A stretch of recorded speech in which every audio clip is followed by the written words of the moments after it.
talk really loud, Susan. Okay, we're just starting on. Go ahead. You're on. Good morning. We're here today to talk about the Bloodhound, and it's Quiet Creek Bloodhounds. And my name is Susan LaCroix Hamil. This is my husband, John Hamil. And the other partners in Quiet Creek Bloodhounds are Bruce Schultz and Tara Schultz, and then our long-term co-owner and co-breeder, Evelyn Jones. And we have Bloodhounds here from 13 weeks to 4 years to 8.5 years to 8 years. And we're going to show you a number of Bloodhounds today, and hopefully you'll gain a better understanding of the Bloodhound, its history, its purpose, how to evaluate them. We are officially now a low entry breed, so we tried to get as many quality Bloodhounds together for you today as possible so we could compare them. And we'll start the show. Okay. All right. We're going to move some dogs around for you guys. I wanted to say something too. Yeah. Wait a minute. We're going to start. You want? Yeah, Mal. You're out. Wait, no, not yet. I just wanted to say something. Oh, okay. Okay. Just a little information about John and Susan. They've been breeding Bloodhounds for 40 years, and I've been showing for them for about 35 years, and Tara's been showing with them for about 15 years. In the 35 years that we've shown for them, we have never had an argument, a disagreement. They might have when they went home, but we never had an argument of what we were going to do and everything else. The whole purpose of the whole thing was to make a better bloodhound and keep on making better bloodhounds. And that's the whole purpose of breeding dogs. And Susan has done a wonderful job. John has done a wonderful job. John is a retired veterinarian, also a prior president of the California Veterinarian Association. So he's very well educated on dogs and especially bloodhounds. And here we are. We're going to have a little bit of fun today, showing you different things about different bloodhounds. We've got all different types, all different sizes, from 13 weeks old to 8 months old to 2 years old to 4 years old, and so on. So, And I'd like to say one thing. The dedication that these two people have to their breed is absolutely amazing. Not only do they work full-time jobs and do all that, John is in that whelping box with these dogs. You can call him at 2 o'clock in the morning with a stupid question, and he is right there. These two are what the sport is really, truly about. So, hope you have fun. yeah. All right, so I'll take these two. Okay. All right. Next, you want to do the dog and the bitch? That. It's like a costume change, you guys. Yeah, it's like a prop change, costume change. Where do you want to I'm sorry. Okay, we'll get closer into the mic so that she can talk a little bit louder, okay? Where do we want? Right here? What's good for you? As long as you're over here, you're going to be easier to hear. So do you want a chair to sit or? No, I'm good.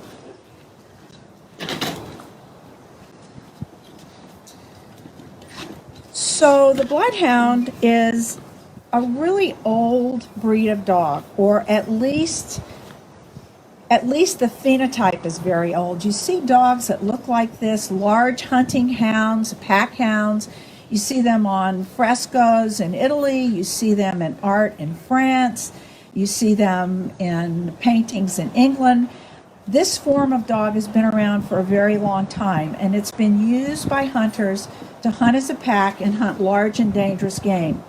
So the Bloodhound is large, it's noble, it's dignified, it's powerful, it stands over more ground, it has a superabundance of skin in almost every position.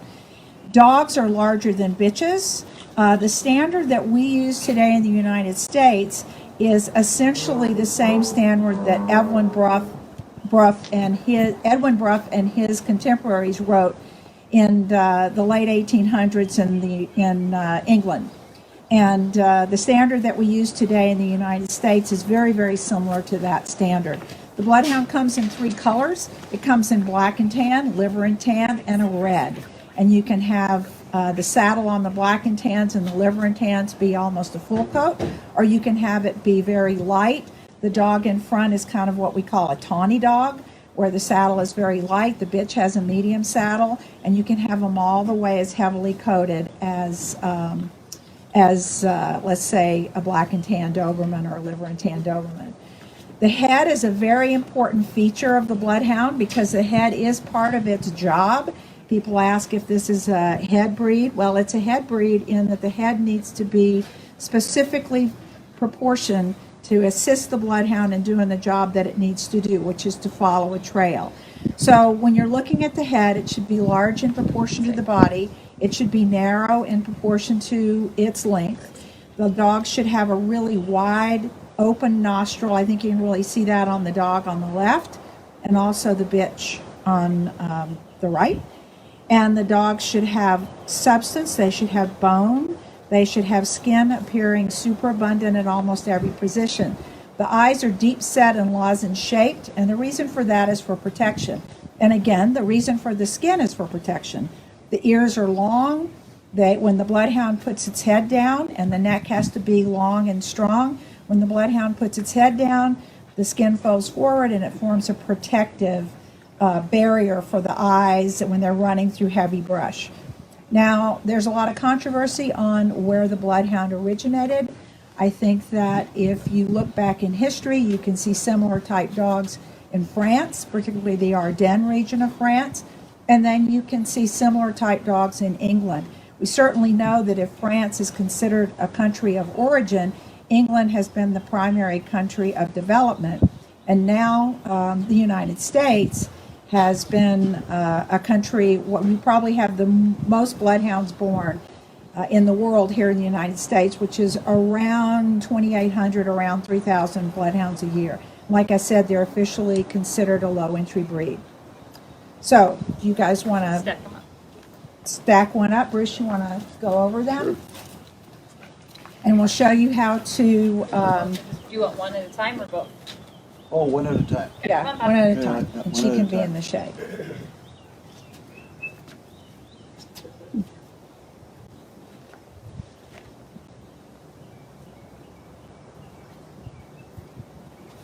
And remember, he's 8 years old, so he He's is. 8 years old, okay. For one thing, when I started showing Bloodhounds, a lot of the older type judges that really, really knew the breed and knew the scent hounds and all that kind of stuff, especially the Bloodhounds, you know, I would have them stacked up and everything else, and I'd show them the skin, and they go, Bruce, let the head go, okay? They wanted to see the wrinkle come over the eyes and everything else, like they're supposed to do when they're working, okay? And if the wrinkle doesn't come down over the head and everything else when they put it down, that dog is going to get everything in the eyes that those ears pull up off the ground, okay? So they've got to have this right here, but not so much, it doesn't have to be back here. Anything back here that flops down and all that kind of stuff is not preferred, okay? This is preferred, not just because it's one of our dogs or whatever, but it's a Bloodhound. That's what they're supposed to have, okay? Ears are long, so it can flop that up, okay? You basically go over the dog and everything else. Just look at the head, see the proportions in the head, look at the nostrils, the teeth. You know, it's very simple. And he's being very good, but I'll tell you one thing. Most of the Bloodhounds are very, very stubborn, and they don't want to do what you want them to do, especially the males. The bitches aren't as bad as the males. And anyone who saw Bob's show obviously saw that once in a while. I mean, basically, you go over the dog the same way that you would any other breed or anything like that. You know, all the breeds have their standards on where the shoulders are supposed to be and the length of the shoulder blades and everything else and the upper arms and the angulation and everything else. And Hey, sweetie, let's move right here. You're in the shade right now. Yeah. I'm in the shade, okay. We're gonna just stack him this way. Oh, that's way. Sorry, guys. We're handlers, not media people.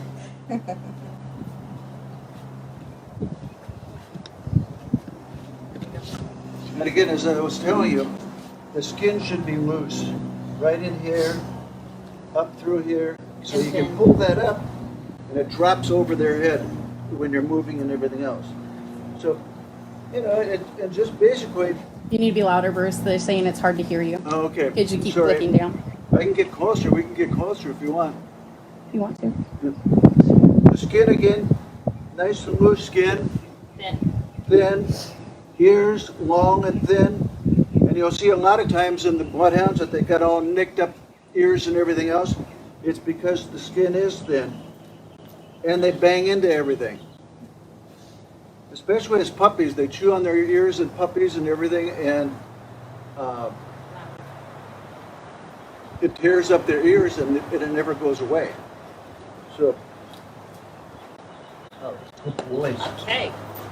Okay. Go ahead, Susan. You're gonna go over the bitch. I'll go over the Talk bitch. loud. Yeah.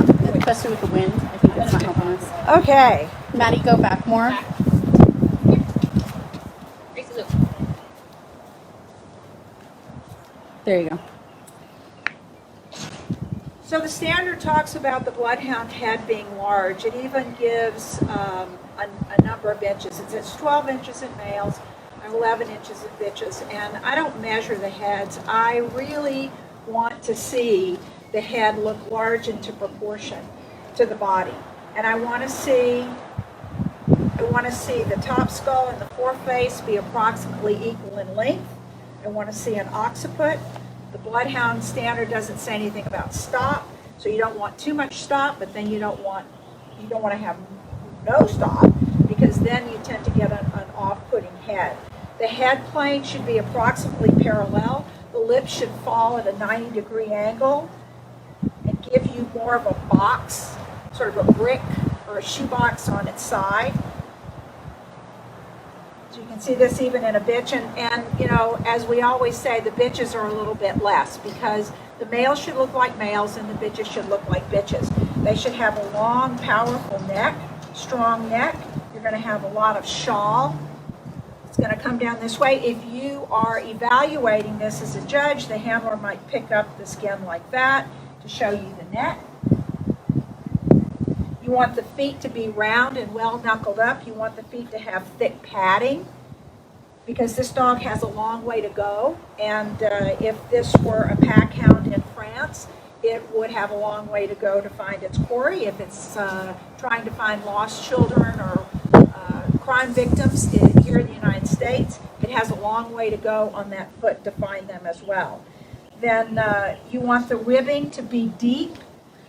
The bloodhound stands over more ground, and that is a term that we talk about in a lot of different ways. One could be that the bloodhound stands its ground, that it's adamant, that it's stubborn and intractable, and that's one way to look at it. Another way to look at it is that the bloodhound tends to be a rectangle more than a square, and they do. And bloodhounds tend to be a rectangle. You want to see a good forechest, a good point of sternum here. You want to see fill. Susan, you need to turn her towards us. You keep going in. There you go. You want to see fill between the front legs. You want to see the ribbing to be deep to the elbow. The length of the back should be in the ribbing and not the loin, but the loin needs to be deep and strong. The tail is set on rather high, and it's the tail set that we're looking at. Ready for another one? Yeah, we went. So one of the questions we have. Let's do this one from the front. Hold on, we have a question right here. It's like had 3 questions on it. Is a Roman nose common and acceptable in this breed? Yes. The Roman nose can be common, particularly in certain lines or certain parts of the world. And some people consider that to be part of the nobility and dignity with which the bloodhound head is described. If you look at it strictly from the side and you want the planes to be almost parallel, then it causes a break in the foreface. That really doesn't bother me too much if otherwise things are good. Now with this bitch, I want you to look at her head. It's narrow from the sides. It appears flattened on the sides. Foreface, top skull approximately equal in length, but also approximately equal in width. The eyes are deep set and lozenge shaped. You can see a little bit of a haw, which is perfectly acceptable. And I do want to point out, breed is one of the breeds that in the UK has to have a veterinary exam before it can advance to the group. And I think all bloodhound breeders all around the world have tried to do a better job in creating a nice, pleasing eye shape characteristic of the bloodhound, but not an eye shape that puts the eye or the dog in any discomfort or danger for long-term eye problems. So you don't want it to be too much. You don't want it to be too much haw, but then again, you don't want a round, bold eye because it puts the expression off, and it also subjects the eye to injury if the dog were working. Bruce. You want another head to compare? Oh, she can sit right here. What does Bruce Go want ahead to and say? stack her up. I wanted to show you the difference between, Stacker. We need a stacker. I can't. Back. We'll do ears from the side really fast. The ears should be really long and deep soft folds below the lateral canthus of the eye. They should turn in slightly. The skin should be thin and silky to the touch. In the United States, for a long time, we had a problem with head type. I think we're getting better now, but it used to be, as Bruce was talking about, the older time judges, they would try to pull the ear to the end of the nose, and really, seriously, we had dogs in this country where you could hardly get the ear to the end of the nose. Now, of course, that's not so much the problem, and you need to be able to see this ear without having to do this, that you should be able to see that this ear is long enough.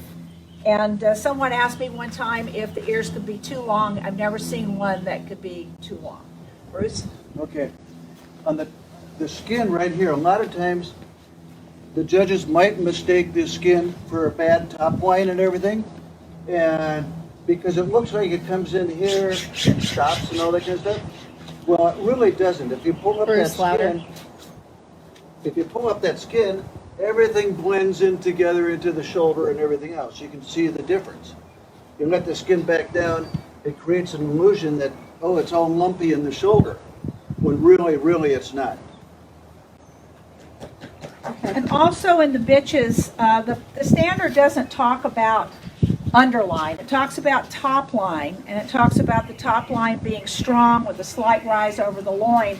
You're really talking about strength in the loin. In the bitches, and well, in any bloodhound, we don't talk about the underline so much, but the underline should be approximately level to the top line. You shouldn't have a tuck up here. You need to have a good deep loin, and you want to see this underline go all the way through. Now, in bitches who are cycling and have seasons, they're very subject to false pregnancies. So you want to be sure that you, in a bitch, when you're evaluating them, you take into account some excessive mammary development that may have them look short stationed. You want a good thigh, a second thigh. This dog has to be able to go out and run and hunt and find lost people, so you want a good width to the thigh. The second thigh, we talk about the gaskin. You want to see some width here. You want to see moderate angulation, and you want to see width from the rear end as well. And a nice big fat tail that comes right off the back like that. Okay, so we're gonna they've requested to see the heads up close and a couple different. Okay. Cassandra? Yes. So I'm gonna bring out 3. Okay. Bruce, you take her. Cord it and get it out of the way. It's gonna sit Let's have down. them sit. Yeah.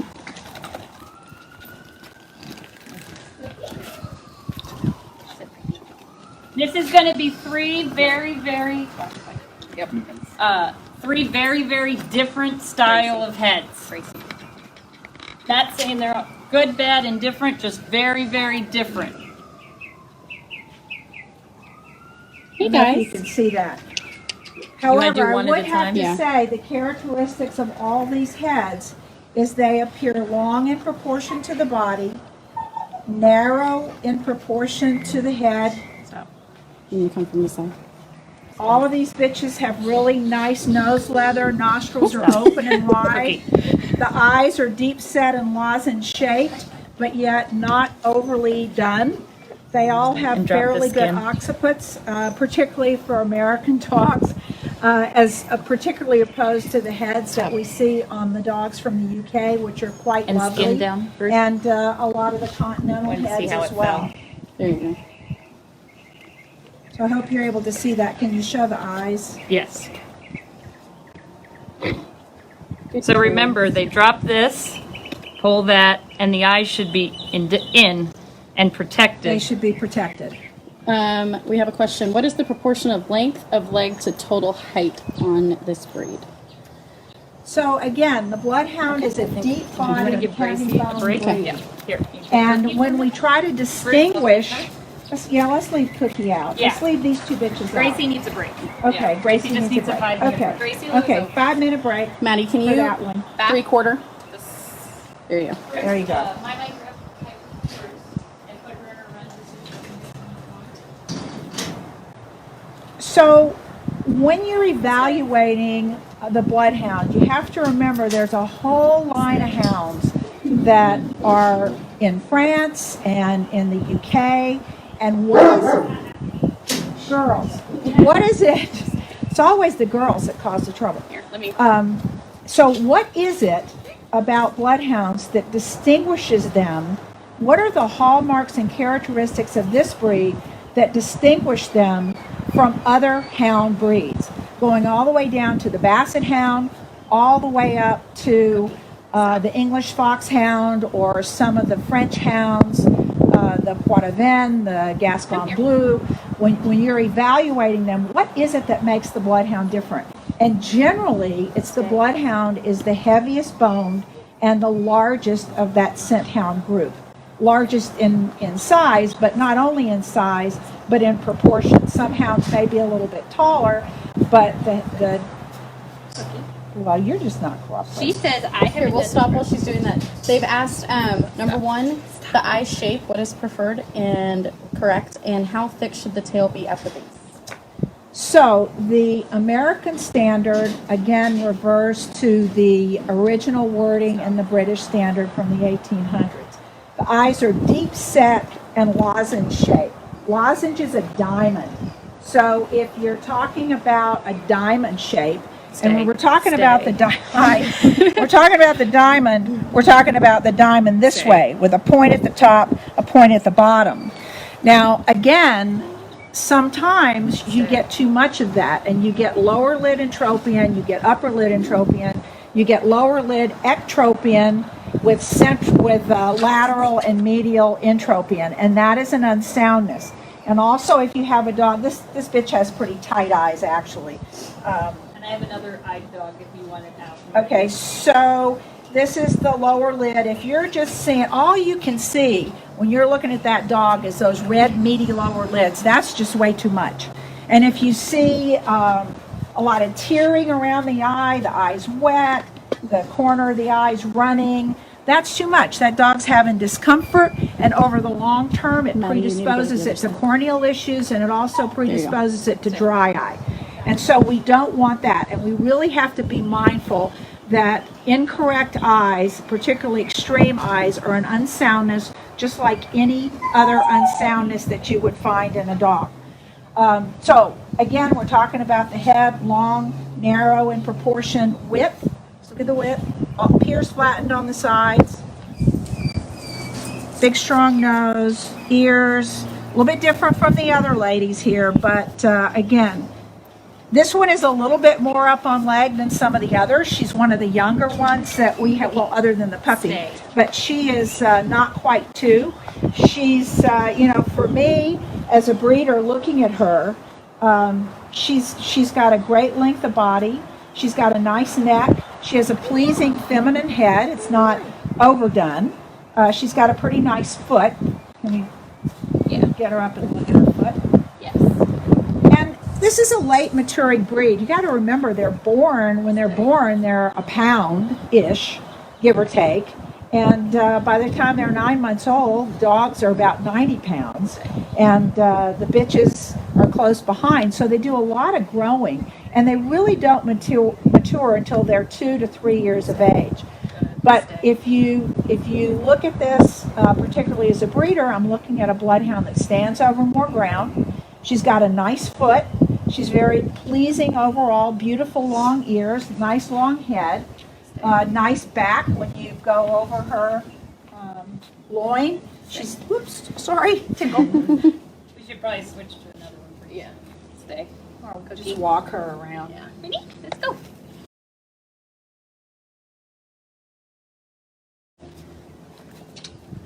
Stay. And if you have a question that we didn't answer, you can repeat it because I'll get off track and then we'll start talking about something else. So we were talking about the tail. The tail set, the standard says it's set on rather high, it comes off the back. I like a big strong tail for a couple of reasons. One is it goes to the strength and power of the dog. It balances off the head. And the tail set is really important. It should come right off the back. You shouldn't have a dropped off tail set. The tail should be really thick, and it can have some feathering on the back of it. And we don't even mention coat texture, and it's really not particularly important. We don't have long-haired bloodhounds. We don't have curly-haired bloodhounds. They can have a single coat. They can have a double coat. It really, is not of a great importance. As in color, all the dogs that you see here today, unfortunately, they're black and tan. And I'm sorry that we don't have any liver and tan dogs or solid red dogs to show you. But again, color is really immaterial. We don't have color issues like that in this breed. The pigment on the black and tan dogs should be dark. The eye rim should be dark, and the eyes should be a hazel deep brown. We don't like light eyes on a black and tan dog.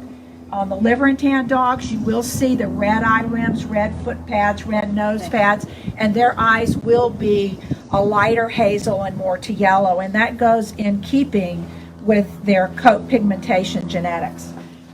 They've asked about bite. What is the bite standard? So for a long time, we approved the original standard here in the United States, got official approval in 1952. At that time, we didn't have bite in the standard.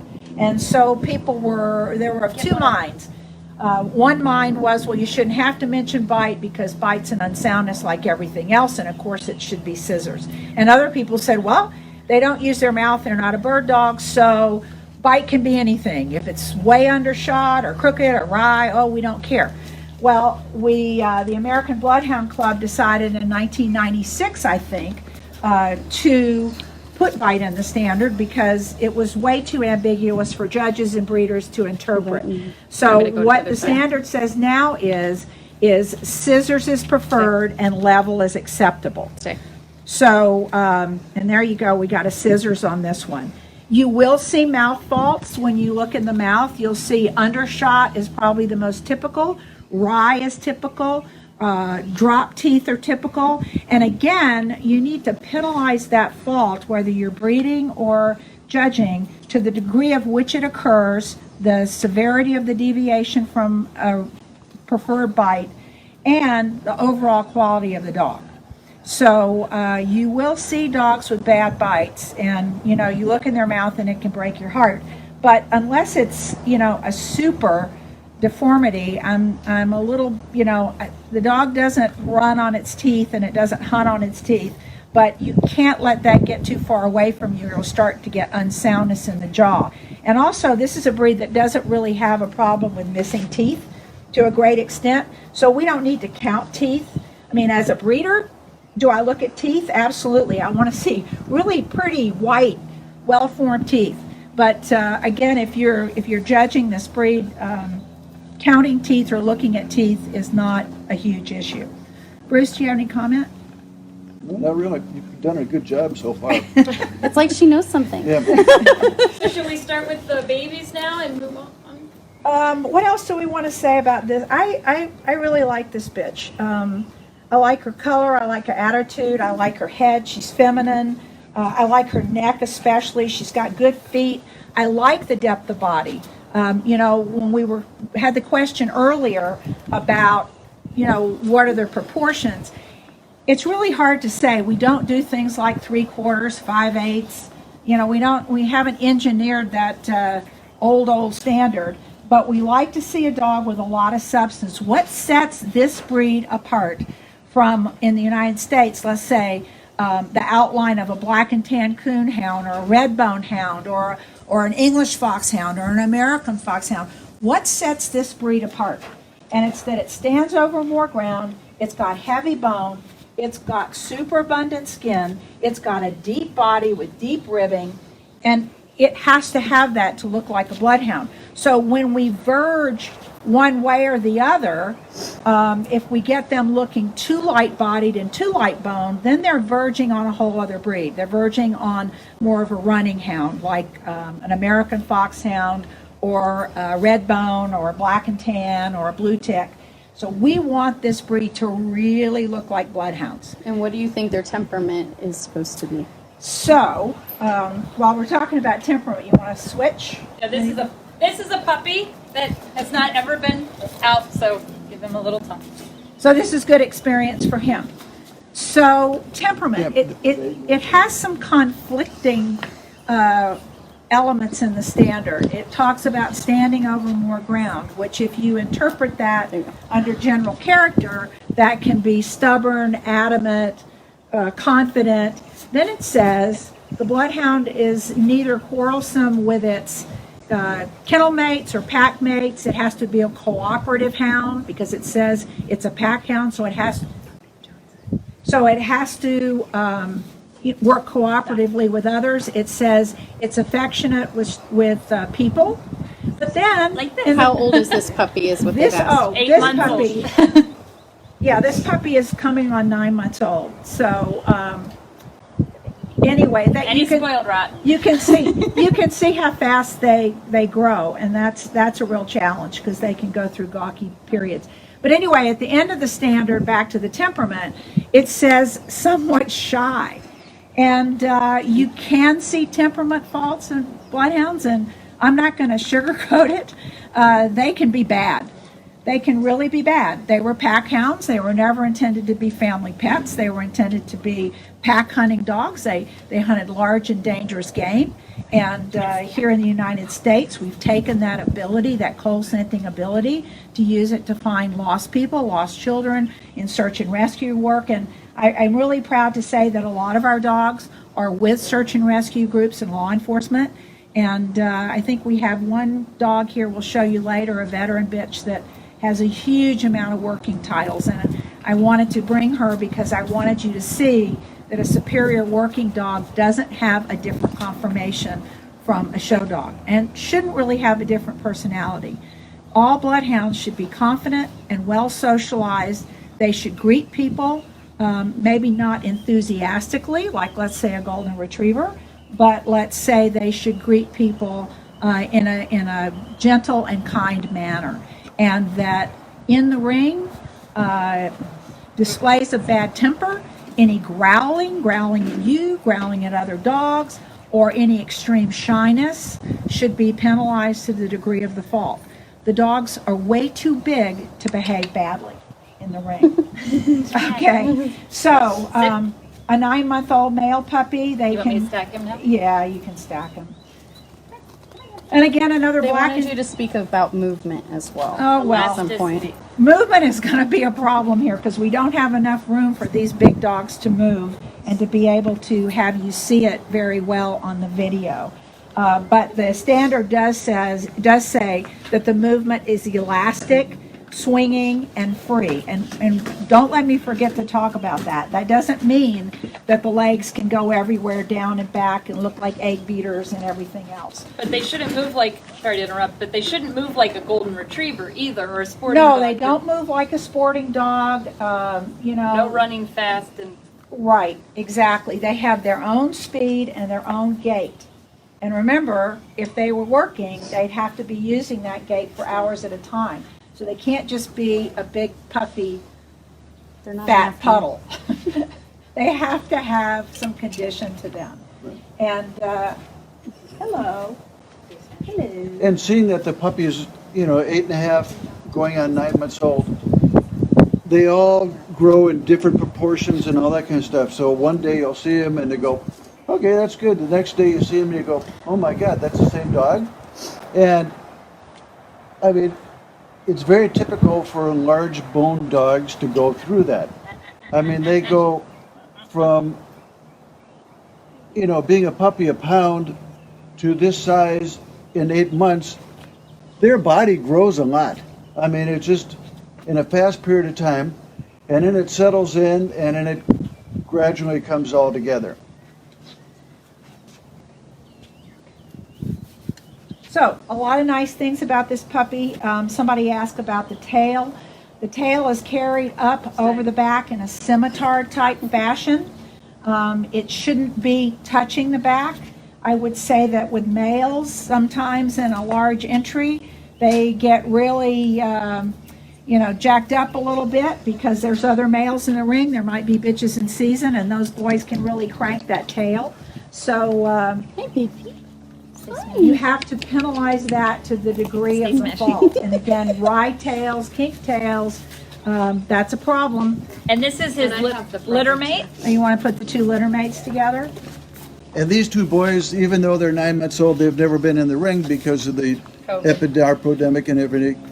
And so they haven't had the socialization to go to dog shows and all that kind of stuff like most of the others. And you can see that both of them, You're okay. their temperaments are absolutely wonderful. I mean, you can walk into situations Hi, with babies. either one of them, and they're going to be good. Hey, babies. And again, a lot of growing still to do. They'll reach their almost maximum height, but then the following year, they're going to start putting on a little bit more bone, hopefully more depth in the forechest, because we really do like these prosternums like that, but we also need some fill here. And so we're going to wait for that on these two boys. Yeah. And hopefully they'll fulfill their promise, but we still have to wait to make sure. But they're very nice. I like their heads. I like their eye shape. Again, deep set lozenge shape, and not bold, but the right shape and easily protected. Big noses, big nostrils, pretty nice feet for their age. Bad time, 9 months old with the feet because there's so much growing going on. Nice skin, low ear set. Body is looking pretty good. Top lines look good. Occiput, very, very promising for their age. But, there's a long way between a 9-month-old puppy and a 3-year-old show dog. So sometimes it works out great, and sometimes it's a big disappointment. We all go in the closet and cry. Yeah. And both of them, you can see the side profile of look at how deep they are, even at 9 months old. Okay? They both have good depth in here. They're nice and flat here, both of them nice and flat. And that's what we like to see with the puppies. I mean, they've got a lot of growing up to do and all that kind of stuff, but hey, you never know which ones turns out, so. Okay. Okay, stand them up facing each other maybe. Somebody, I'm a handler. I can do it that way. Pretend you're in juniors. It's like they're on a right-handed circle. Notice they're not like terriers. well, somebody asked which puppy do you like better and why. So, a puppy that's more up on leg, beautiful head planes, great occiput, a good forechest, nice top, there you go. Pretty nice top line from what you see. And a nice foot, but it definitely needs to mature in the body and the second thigh and between the front legs. The one on the left at this point is heavier body and has a little bit different head style, but still really pretty, a nice long neck. He's a little shorter back than the other one. Remember, we like for the Bloodhound to stand over more ground and have some length in the body. They both have good length in the ribbing and good width here. And the top line's going to go Great back tails. and forth and back and forth, and great fat tails. Look at the tail. This one has probably a little bit better tail set than the other one. The other one's tail set drops off, but you know, that can change. Yeah. That can change. It never did before when he was a puppy, so they're going through changes all the time. Yeah, they're You know, going. like I said, one day one will be better than the other, and the next day, you know, it flips back and forth, so. And we're completely divided. Two of us like the one and two of us like the other. You can vote on this. You Yes. can vote on this. If you want to A love one is for the one Tara has. Okay, go away. Yeah, you want to do it that way, or you want me to? Okay. All Love those one's in over here. favor of boy on the left. That's a like. Like the boy on the left. All those in favor of boy on the right. Put a heart out. We'll get our production assistant to tabulate the results. We'll let you know. All right, you want to do the babies now? We'll see how There's a much- lot of loves there, just we'll so see how you much know. influence Is that Tara mine? has. Yes. This is my puppy. The likes are coming, you guys. All right. Any other, or now the babies? Yep. Baby babies. Yeah, we'll do some babies too, because this is. We're coming back, guys. There's like nothing for them to see. Yeah, there's nothing for you to see at the moment, but because this is a kennel visit, There. because this is a kennel visit, we wanted to try to show you little bitty ones, teenage ones, because if you're judging, then this is what you're going to be evaluating in the rig. You know, you're going to be evaluating 9 to 12-month-old dogs. You're going to be evaluating 2 to 3-year-old dogs, 5 or 6-year-old dogs, and in this breed, it can change a lot in a short period of time, for good and for bad. For good and for bad. The sun. And where are we going with? I think we're gonna put it here because the sun, the way the shade keeps hitting them. Oh, okay. I think we're gonna have a better luck with the. Here. What are you doing? And I'd just like to Good. thank our assistants here, Cassandra Clark and Maddie McHugh, Yeah. Bloodhound What are you doing? handlers Bloodhound extraordinaire. trainer. Yeah, Bloodhound trainer. Wrangler. Wrangler. Stop. Okay, so this puppy's 13 weeks old. She's been in a crate all morning. She's never been on a table before because guess what? We don't judge them on a table, but we do groom them on a table. So she's 13 weeks. She's a pretty good girl. She has, you have to have a sense of humor. First of all, you really have to have a sense of humor to own them and breed them. And then if you're judging them, you probably need to have a sense of humor too. Otherwise, if this is your first breed in the morning, it's going to ruin your whole day. So, oh, good girl, good girl. Okay, so again, we're starting off looking pretty promising going on here. Whoa, puppy loose. Pretty promising here. Narrow head. Oh, she sees her brother over there. Narrow head, and she can pull those ears up. But pretty good ears. Skin is really thin. If her nails were done, her feet might be better. I'll take responsibility for that. Maybe walking. Who has a lead? Here, just walk her around a little bit. Oh. And she's 13 weeks old, and she's 40 pounds. Here. Let me get you one. Thank you. Come here, puppy.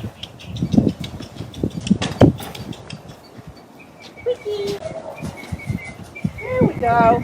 So, again, things I look for in a puppy. I want to see a good depth of body. Of course, I want to see the loose skin. I want to see some head shape. I want to see a pretty good foot with a thick pad. And boy, in puppies, that comes and goes. I like a good tail set, which I think she has. There she goes. There she goes. Hey, come up. She has a pretty good tail set. Her eyes are, what are you doing? Investigating. She knows you, but you should. You want to walk her? No, she's fine. Here, come on. Moves pretty nice. Anyway, what you look for in a promising puppy, a nice depth of her chest. When you put your hands on their chest, you want to see the ribbing to be well sprung. That doesn't mean a barrel chest, and it doesn't mean a flanged rib. It doesn't mean a short rib, and we do get all of those rib faults. We get short sternums. We get short xiphoid process, where,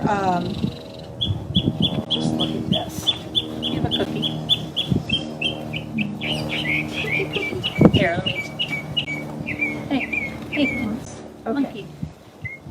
So again, we're looking for the same things. Depth of chest, I want to feel the ribbing. When I'm evaluating puppies, I really want to feel a nice sound rib cage with a good loin in the back, a good tail set, a really strong tail set, some promise of some angulation there. The Bloodhound is not an over-angulated breed, but they shouldn't be straight either.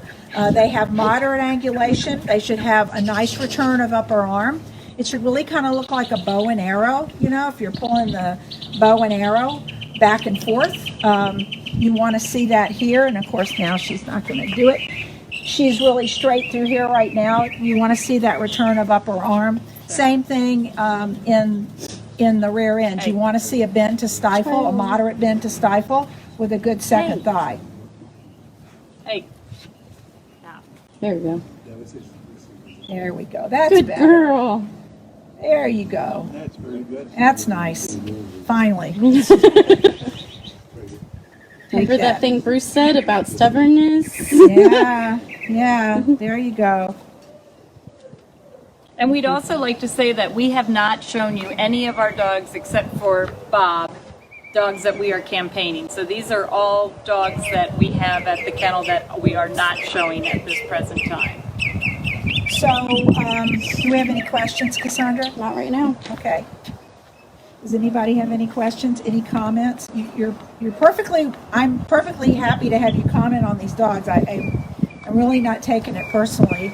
I'm probably harder on them than, And here we have the little boy coming. You can wake him up from a nap. oh, Move them this way so they're in the sun a little bit because you can't see with the... Better? Or you want me to go on that side? No, that's good enough. Day. You can Okay, be in so- front of her, great, but... so for me, evaluating the puppies, if you look at them and you're thinking about what we talked about before, I think you can see, I prefer the bitch puppy. No, I I give it all to prefer you. her body. I prefer her top line. I think for a bitch, she has a more promising head than the male does. He's a little on the light-headed, lighter bodied side for me. I mean, he's a nice puppy. And a sweet puppy too. Someone wanted to know about what a second thigh is exactly. Second thigh, okay. Put them on the table. In the horse, no, this is fine. In the horse, it would be called a gaskin, and in the Bloodhound Standard, we call it a gaskin. So the second thigh is right here between the stifle joint and the hock. It's right here. And you should see width from the side, and you should see width from the back. Remember, the Bloodhound Standard says this is a large, powerful hunting hound. And you have to have some power in that rear end or it's not powerful. And it can't be stick straight and it can't be so over-angulated that it's moving like a different breed. Do you think that there's any chance of moving them like just around the corner? They also want to know about color. As the puppies get older, will the colors fade off or will they stay as dark as this is? So when Bloodhound puppies are born, if they're black and tan, they are born almost solid black. If they're liver and tan, they're born almost solid dark brown. And then as they grow, depending on their color genetics, they will lighten. Some of them will stay, really dark, and others of them will lighten to some of the dogs that you saw today. All the dogs that you saw today were this color at this age. This isn't going to work. Yeah. It's not been on a lead, I don't We think. try. You need a squeaky? I have a squeaky to watch the squeaky. And the same thing with the liver and tan dogs. The saddle is predominant when they're born. The red dogs are born red with a dark stripe down their back that eventually goes away. So if you're experienced, you will know what these puppies are going to look like. Both of these puppies will end up being a more tawny color. They'll have some saddle, but they won't keep the saddle as heavy as they have right now. want to get two of the bitches, the older bitches, and maybe we can start over there and then just go around. It's really hard. We tried to do this with them moving, and they're so big and it's so far away. It's really hard to see. But we can talk about elastic swinging and free. Go in front so they can see somebody.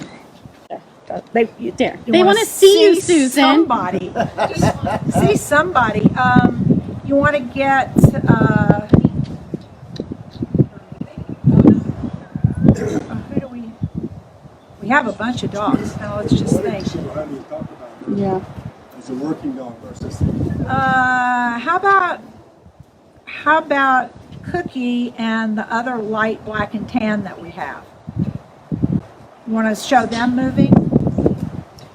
Other than the overall improving the breed, what weaknesses do you see in Bloodhounds overall today that you would like to improve on? First of all, I'd like to say that Bloodhounds, both in structure and type, are so much better than when I first started out showing dogs in the late 1960s. At that time, particularly the American dogs, we didn't have the depth of body, we didn't have the movement that we have today, and we certainly didn't have the type that we have today. And I think it's a real credit to the American breeders that, you know, we've looked at the standard of the Bloodhound, we've looked in different parts of the world, we've seen that we had some things we needed to improve on here that were outstanding characteristics in, you know, other parts of the world, like I would say the UK, of course, and also in France, Belgium, Italy. I mean, there are some continental bloodhounds there that have, you know, there's some people in Switzerland that are doing some breeding for working and show. And so I think we've improved a lot on the substance, the type, and the movement of the dogs. It used to be, if you watch bloodhounds going back and forth, you were just like, oh my Lord. Well, that hits the next question. What is it called for as their movement down and back? Okay, so you wanna take this one from the side? I can do that. I can swing around. Swing around, Cassie. Can you get the sort of a panorama Yeah, we can try there? this. While This is a really production small assist- area, you guys, Yeah. so you have to be forgiving. Maddie, go for it.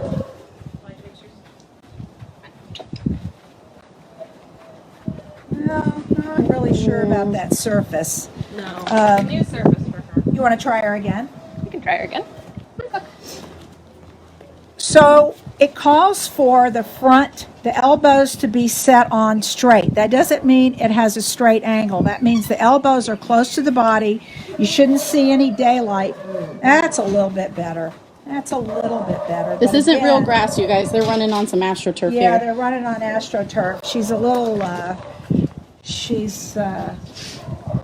up and down rather than fluid. But when you're looking for them to go down and back, you want to see a good down. You don't want to see the elbows coming outside of the body, and you want to see the rear. I wouldn't exactly say it's a single track. If you go fast enough, it will be a single track, but it shouldn't be spraddled. It shouldn't be crossing over in the back.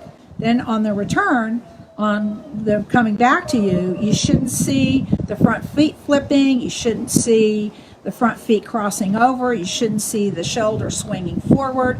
Those are all problems. We, like every other breed, have a problem with straight fronts and straight rears. And sometimes that can do funny things as the dogs are going around. So, and especially down and back. Let's start from over there. Here we go. I've been Yeah, able we'll to start swing it from around. over there. We'll look at another one. Maybe this one will be. Let's see if this one's more comfortable on the turf and gives you a little bit more extension, not so much up and down. Yeah, that might be better. So when we talk about elastic, my interpretation of it is that there's some return.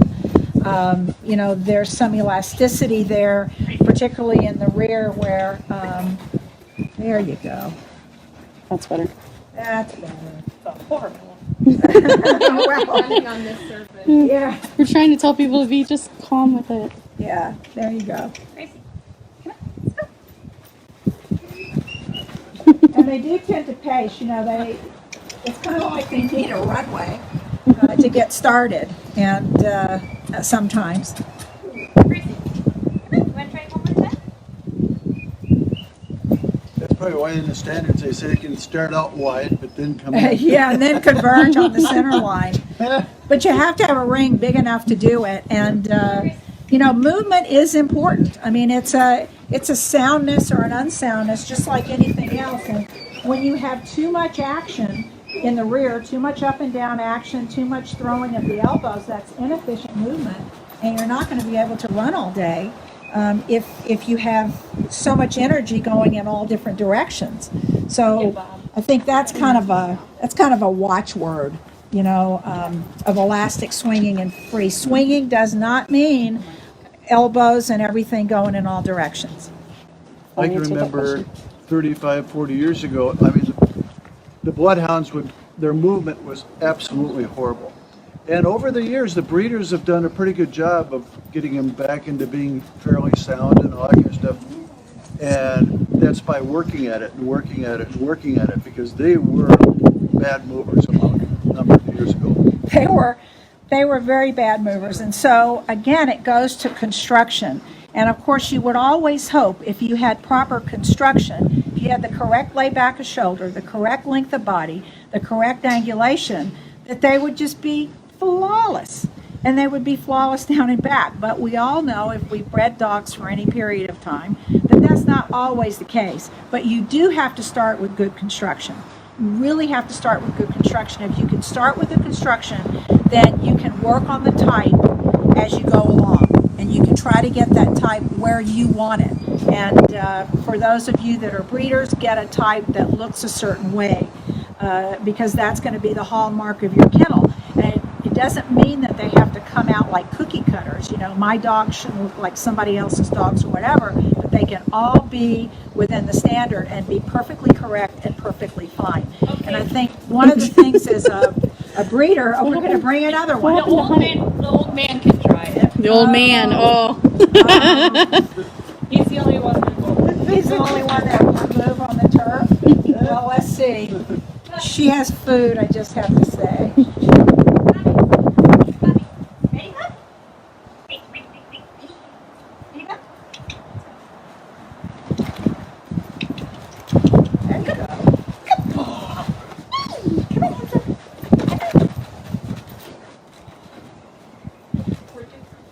And I would say again, Pretty happy on today. the side, you're looking for strong and powerful. It can't be strong and powerful if it's straight up and down and its elbows are going everywhere. It just can't be. So, Is that better? Yeah. Come on, darling. okay, the American Standard, darling. That wasn't Bruce she was referring to. I just have to say that. So, anyway, DQs. The American Standard has no disqualification faults in it whatsoever. We didn't talk about white, but permissible white on the chest, the toes, and the tip of the tail. And one of the reasons for that is that, as all breeds, this breed originated in certain areas of the world. And of course, there weren't just a whole great gene pool of similar bloodhounds or chien de bear or whatever you want to call them down the road. So these dogs were crossed off with other breeds at many, many times during their history, their very long history. And it's only been in the last 100 years that, we really, really penalize you for a foxhound cross or, whatever. But breeders had to do that because their gene pool was small. And we don't want this breed to start looking like another breed. And when you start getting a lot of white, then you're verging on maybe too much of an English foxhound look or too much of an American foxhound look or a Walker hound. And again, it's starting to look like another breed. So we do have that proscription against the white. But all I can tell you is if it's so much white that that's all your eye can see, and that's pretty much with any fault, if all I can see is the tail on the back, if all I can see is the red haw on the eyes, if all I can see are white feet flying around, then it's probably too much. Who's next? Bruce? Oh, this is honey. We've got honey, right? Okay, We got so honey. Now Oh, we have, honey. we're heavy on the bitches. We didn't have a lot of, mature dogs. We had the older dogs, we had the younger dog, we had the puppy.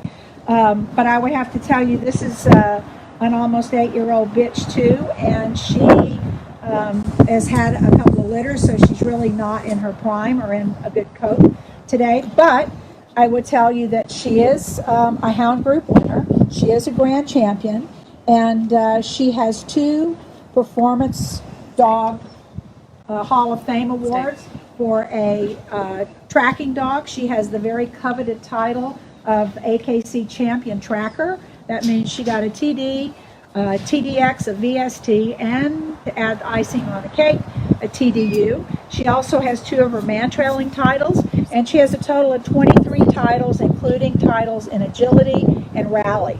So they really can do it all, and we've kept her lighter bodied now that she's older. But again, was a pretty nice dog in her day. Maybe not a special confirmation, but she did win a group. So I'm going to go with that, and got a grand championship. But one of the points I wanted to make, because we do get people, probably more so here in the United States, trying to tell you that they breed only working dogs. And my comment to that is, the Bloodhound standard was originally written as a working dog standard. It was written in England by Edwin Bruff and his contemporaries to describe a working dog. And why handicap an otherwise poor conformation specimen? Why handicap that dog and tell me it's a good trailing dog or tracking dog or whatever? Why handicap that dog with poor conformation? Give it a large head, give it large open nostrils, give it a deep chest, give it the tools that it needs to do its job to the very best that it can. A lot of it's mental, of course it is, but a lot of it's structural too. So I think it's really important to keep that in mind, that we don't have divergent lines. We don't have a feel line and we don't have a conformation line, or at least we shouldn't have. And I think a lot of the breeders that are my contemporaries also pride themselves on the fact that their dogs can be working dogs. So, thank you. She was a great agility dog. Oh my God. I mean, just great. Of course, needless to say, all these dogs have passed all of their health clearances. We participate in the Canine Health Information Program, where all the results of phenotypic and genetic testing are online. So you can see, as a large breed, you would imagine hip dysplasia, elbow dysplasia, cardiac function, all those things would be important in breeding these dogs, and all of our dogs are health tested before we breed them. Bruce?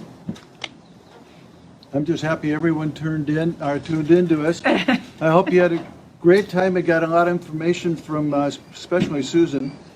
Susan is a wonderful mentor to this breed and everything else, and has been for a long, long time. And I appreciate her very much. She's taught me a lot about the breed and everything. And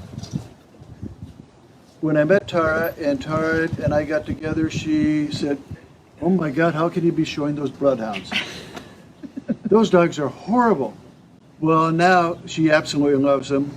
We've had one of them that passed away as one of our house dogs, and she wants to bring them all into the house now. Well, that's not happening. They sneak their way in there. Shortly after Kiss passed away and everything else, the house was painted inside. But we absolutely love this breed, and we've really, really admire John and Susan for what they've done and everything else, and their friendship over the years. And I would hope, there were other clients out there for other handlers and everything else that have the relationship that we've had with John and Susan. So thank you for joining us at Quiet Creek. And Susan, you want anything else? I'm good. All right. Anybody have any questions? You can email me, quietcreekbloodhounds@yahoo.com. If you weren't clear or you need any further clarification, I'm happy to do it. Thank you so much. Wave goodbye.